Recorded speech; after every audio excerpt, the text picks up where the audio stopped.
সুকুমার রায়ের গল্প পেটুক। পেটুক গল্পটি সাহিত্যের এক অসাধারণ হাস্যরসাত্মক গল্প। গল্পের মূল চরিত্রটি হলো এক পেটুক বা ভোজনরসিক ব্যক্তি, যার খাওয়ার প্রবল ইচ্ছা এবং খাবারের প্রতি অগাধ ভালোবাসা গল্পটিকে মজার মোড় এনে দেয়। তিনি সবসময় খাওয়া নিয়ে ব্যস্ত থাকেন এবং খাওয়ার চিন্তাই তার জীবনের প্রধান আকর্ষণ। গল্পটিতে সুকুমার রায় তার অনবদ্য ভাষা এবং হাস্যরসের মাধ্যমে পেটুক চরিত্রটির খাদ্যপ্রেমের উদ্ভট কাহিনী তুলে ধরেছে। হ্যালো বন্ধুরা, গল্পের সেরা গল্পের চ্যানেলে আমার সকল শ্রোতাদেরকে স্বাগত জানাচ্ছি। আজকে আমি আপনাদেরকে শোনাবো সুকুমার রায়ের গল্প। গল্পের নাম পেটুক। আমি গল্প পাঠে আহিয়া। হরিপদ, ও হরিপদ। হরিপদর আর সাড়াই নেই। সবাই মিলে এত চেঁচাচ্ছে, হরিপদ আর সাড়াই দেয় না। কেন, হরিপদ কালা নাকি? কানে কম শোনে বুঝি? না, কম শুনবে কেন? বেশ দিব্যি পরিষ্কার শুনতে পাই। তবে হরিপদ কি বাড়িতে নেই? তা কেন? হরিপদর মুখ ভরা ক্ষীরের লাড়ু, ফেলতেও পারে না, গিলতেও পারে না। কথা বলবে কি করে? আবার ডাক শুনে ছুটে আসতেও পারে না। তাহলে যে ধরা পড়ে যাবে। তাই সে তাড়াতাড়ি লাড়ু গিলছে আর জল খাচ্ছে। আর যতই গিলতে চাচ্ছে ততই গলার মধ্যে লাড়ুগুলো আঠার মতো আটকে যাচ্ছে। বিষম খাবার জোগাড় আর কি। এটা কিন্তু হরিপদর ভারী বদ অভ্যেস। এর জন্য কত ধমক, কত শাসন, কত শাস্তি আর কত সাজাই না সে পেয়েছে। তবুও তার আক্কেল হলো না। তবু সে লুকিয়ে চুরিয়ে পেটুকের মতো খাবেই। যেমন হরিপদ তেমনি তার ছোট ভাইটি। এদিকে পেট রোগা, দুদিন অন্তর অসুখ লেগেই আছে। তবু হ্যাংলামি তার আর যায় না। যেদিন শাস্তিটা একটু শক্ত রকমের হয়, তারপর কয়েকদিন ধরে প্রতিজ্ঞা থাকে, এমন কাজ আর করব না। যখন অসময়ে অখাদ্য খেয়ে রাত্রে তার পেট কামড়ায়, তখন কাঁদে আর বলে, আর না, একেবারেই শেষ। কিন্তু দুদিন না যেতেই আবার যেই সেই। এই তো কিছুদিন আগেকার কথা। পিসিমার ঘরে দই খেতে গিয়ে তারা জব্দ হয়েছিল। কিন্তু কই, তবু তো লজ্জা নেই।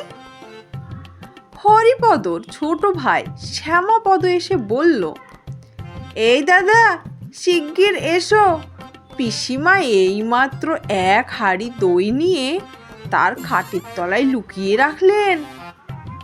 দাদাকে এত ব্যস্ত হয়ে এই খবরটা দেবার অর্থ এই যে পিসিমার ঘরে যে শিকল দেওয়া থাকে, শ্যামাপদ সেটা হাতে নাগাল পায় না। তাই দাদার সাহায্য দরকার হয়।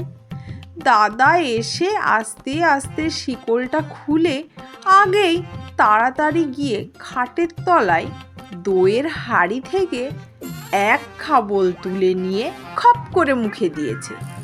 মুখে দিয়েই চিৎকার, ও বাবা গো, মা গো, আমি মরে গেলাম গো। কথাই বলে, ষাঁড়ের মতো চেঁচাচ্ছে। কিন্তু হরিপদর চেঁচানো তার চাইতেও সাংঘাতিক। চিৎকার শুনে মা, মাসি, দিদি, পিসি যে যেখানে ছিলেন সব কি হলো কি হলো বলে দৌড়ে এলেন। শ্যামাপদ বুদ্ধিমান ছেলে।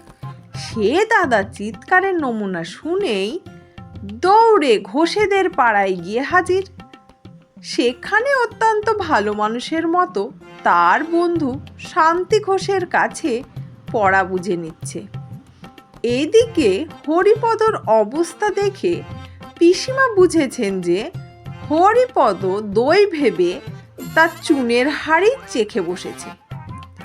তারপর হরিপদর যা সাজা, এক সপ্তাহ ধরে সে না পারে চিবোতে, না পারে গিলতে। তার খাওয়া নিয়েই এক মহা হাঙ্গামা।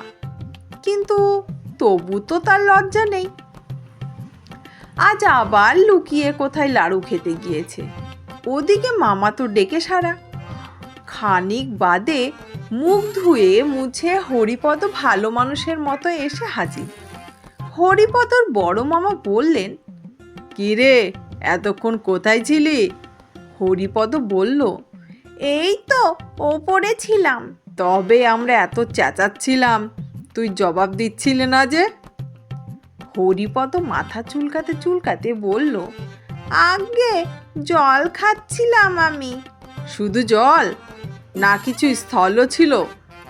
হরিপদ শুনে হাসতে লাগলো, যেন তার সঙ্গে ভারী একটা রসিকতা করা হয়েছে।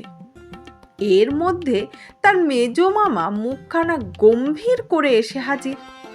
তিনি ভিতর থেকে খবর এনেছেন যে হরিপদ একটু আগেই ভাড়ার ঘরে ঢুকেছিল, আর তারপর থেকেই 10-12খানা ক্ষীরের লাড়ু কম পড়েছে। তিনি এসেই হরিপদর বড় মামার সঙ্গে খানিকক্ষণ ইংরাজিতে ফিসফাস করে কি যেন বলাবলি করলেন। তারপর গম্ভীরভাবে বললেন, বাড়িতে ইঁদুরের যে এরকম উৎপাত, ইঁদুর মারবার একটা কিছু বন্দোবস্ত না করলে আর চলছে না। চারিদিকে যেরকম প্লেগ আর ব্যারাম, এই পাড়া শুদ্ধ ইঁদুর না মারলে আর রক্ষা নেই। বড় মামা বললেন, হ্যাঁ, তার ব্যবস্থা করা হয়েছে। দিদিকে বলেছি সেকো বিষ দিয়ে লাড়ু পাকাতে, সেইগুলো একবার ছড়িয়ে দিলেই ইঁদুর বংশ নির্বংশ হবে। হরিপদ জিজ্ঞেস করল, লাড়ু কবে পাকানো হবে? বড় মামা বললেন, সে এতক্ষণে হয়ে গেছে। সকালেই টেবিকে দেখছিলাম এক থালা ক্ষীর নিয়ে দিদির সঙ্গে লাড়ু পাকাতে বসেছে। হরিপদর মুখখানা আমশির মতো শুকিয়ে এলো। সে খানিকটা ঢোক গিলে বলল, সেকো বিষ খেলে কি হয় বড় মামা? হবে আবার কি, ইঁদুরগুলো মারা পড়ে, এই হয়। আর যদি মানুষ এই লাড়ু খেয়ে ফেলে? তাই একটু আধটু যদি খেয়ে ফেলে তো নাও মরতে পারে। গলা জ্বলবে, মাথা ঘুরবে, বমি হবে, হয়তো হাত পা খিঁচবে। আর যদি একেবারে 11টা লাড়ু খেয়ে ফেলে, বলে হরিপদ ভ্যাঁ করে কেঁদে ফেলল। তখন বড় মামা হাসি চেপে অত্যন্ত গম্ভীর হয়ে বললেন, বলিস কি রে, তুই খেয়েছিস নাকি? হরিপদ কাঁদতে কাঁদতে বলল, হ্যাঁ বড় মামা, তার মধ্যে 5টা খুব বড় ছিল। তুমি শিগগির ডাক্তার ডাকো বড় মামা, আমার কি রকম গা ঝিমঝিম আর বমি বমি করছে। মেজ মামা দৌড়ে গিয়ে তার বন্ধু রমেশ ডাক্তারকে পাশের বাড়ি থেকে ডেকে আনলেন। তিনি প্রথমেই খুব একটা কড়া রকমের তেতো ওষুধ হরিপদকে খাইয়ে দিলেন। তারপর তাকে কি একটা শুকতে দিলেন, তার এমন ঝাঁজ যে বেচারা 2 চোখ দিয়ে দরদর করে জল পড়তে লাগলো। তারপর তারা সবাই মিলে লেপ কম্বল চাপা দিয়ে তাকে ঘামিয়ে অস্থির করে তুললেন। তারপর একটা ভয়ানক উৎকট ওষুধ খাওয়ানো হলো। সে এমন বিস্বাদ আর এমন দুর্গন্ধ যে খেয়েই হরিপদ ওয়াক ওয়াক করে বমি করতে লাগলো। তারপর ডাক্তার তার পথ্যের ব্যবস্থা করে গেলেন। 3 দিন সে বিছানা ছেড়ে উঠতেই পারবে না। চিরতার জল আর সাগু খেয়ে থাকবে। হরিপদ বলল, আমি ওপরে মার কাছে যাব।